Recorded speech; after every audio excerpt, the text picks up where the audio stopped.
लगभग संभल में जो हिंदू समुदाय की जो आबादी है लगभग 13 से 15% के बीच है। और रिपोर्ट बिल्कुल सत्य है, घटना बिल्कुल सत्य है।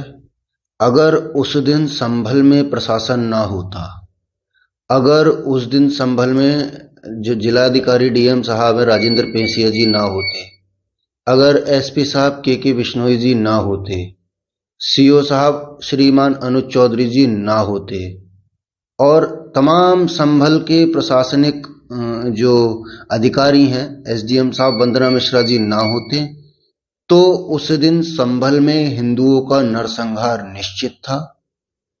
और साथ ही साथ एक चीज और कहूंगा कि जिस तरह से 24 नवंबर की घटना हुई, उस समय पर वर्तमान समय में अगर पूरे प्रदेश में माननीय मुख्यमंत्री परम पूज्य महाराज जी योगी आदित्यनाथ जी महाराज की सरकार ना होती, तो उस दिन हिंदुओं का नरसंहार निश्चित था। क्योंकि अब हिंदू बचे ही कहां हैं, देखने का विषय यह है। और यह घटना पहली बार थोड़ी हुई है, घटना ये दंगा पहली बार नहीं हुआ है। 24 नवंबर की घटना एक बहुत सूक्ष्म घटना है। इससे पहले आपके घटनाक्रम देखेंगे तो कई हिंदू एक साथ 180 हिंदुओं का नरसंहार हुआ 1978 में। उस घटना की कोई रिपोर्ट नहीं हुई। मैं धन्यवाद दूंगा उत्तर प्रदेश शासन को, संभल प्रशासन को, कि अब जो है हिंदुओं की आवाज उठ रही है, उसके विषय में जांच हो रही है। और मैं मांग करता हूं संभल वासी होने के नाते, एक सनातनी होने के नाते, जो भी उस दंगे में शामिल थे उनके साथ कठोर से कठोर कार्रवाई होनी चाहिए। जो भी संभल को मिटाने का प्रयास करें, संभल की ऐतिहासिकता को मिटाने का प्रयास करें, संभल से हिंदुओं को विस्थापित करने का प्रयास करें, संभल से हिंदुओं का जो पलायन करने का प्रयास कर रहे हैं, और कुछ हद तक वे लोग सफल हुए हैं। जब आजादी का समय था उस समय लगभग 45% हिंदू आबादी थी, लेकिन वर्तमान समय में अब 13 से 15% हिंदू आबादी है। मैं तो कहूंगा कि प्रशासन, शासन और जो उत्तर प्रदेश शासन है वो संभल के हिंदुओं की सुरक्षा की जिम्मेदारी ले। क्योंकि आने वाले भविष्य में अगर इनके साथ कठोर से कठोर कार्रवाई नहीं हुई तो हिंदू फिर पलायन करेगा, हिंदू फिर मारा जाएगा, हिंदुओं का मनोबल बहुत ज्यादा टूट जाएगा। उम्मीद है सरकार से, प्रशासन से, कि वह जो है सहारा बनेगा, साथ देगा और दोषियों के साथ कठोर से कठोर कार्रवाई की जाएगी। संभल तो एक नाम है, लेकिन संभल जैसे कम से कम 100 ऐसे जगह हैं जहां पे टारगेटेड डेमोग्राफी चेंज की जा रही है।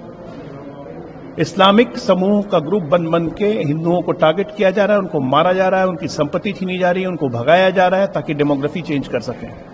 भारत के तमाम सीमावर्ती राज्य इसका शिकार हो रहे हैं, संभल भी इसका शिकार हो रहा है। इनको संरक्षण देने के लिए इनके इस्लामी काका जो भाईजान सिंड्रोम से प्रेरित हैं हर राज्यों में मौजूद है। इसकी कलई खुल रही है, सामने चीजें आ रही हैं और तब इन लोगों में छटपटाहट और खलबलाहट हो रही है, लेकिन कार्रवाई इन पे होके रहेगी। मैं तो बहुत दिन से पहले से ये कहता रहा हूं कि ये जो गजवाए हिंद का नारा है, इस भारत का इस्लामीकरण करने का जो इनका ध्येय है, जिस तरह से बहुत बड़ी शक्तियां लगी हुई हैं, उसी का एक प्रारूप ये है, उसी का परिणाम ये है कि 1947 में जिस जिले की आबादी, जिस क्षेत्र की आबादी 45% थी, वो घट करके 15% पर आ गई है।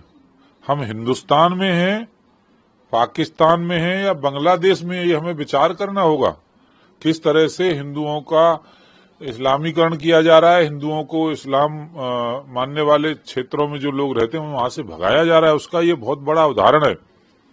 और सोचिए, यदि योगी आदित्यनाथ जी की सरकार नहीं होती तो वहां मंदिर कैसे निकलते, वहां बाबरी खुदाई में कैसे निकलती। जिस मस्जिद पर अवैध रूप से कब्जा किया हुआ था इन्होंने एएसआई की मस्जिद पर, वो कैसे सामने आती है, सच सामने नहीं आता। बहुत बड़ी साजिश है। एक बार धर्म निरपेक्षता के नाम पर ये लोग इस देश का इस्लामीकरण करना चाहते हैं। हमको सोचना होगा और इस पर विचार करना होगा कि कौन ऐसी पार्टी है जो हिंदुओं के साथ खड़ी रहती है, कौन ऐसे लोग हैं जो छद्म भेष में इस देश का इस्लामीकरण करना चाहते हैं।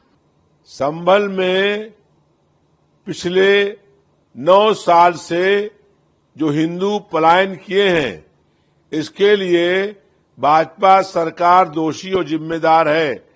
9 साल से उत्तर प्रदेश में भाजपा की सरकार है और भाजपा की सरकार लगातार पूरे प्रदेश में सांप्रदायिक तनाव, हिंसा और नफरत फैलाने की जिम्मेदार और दोषी है।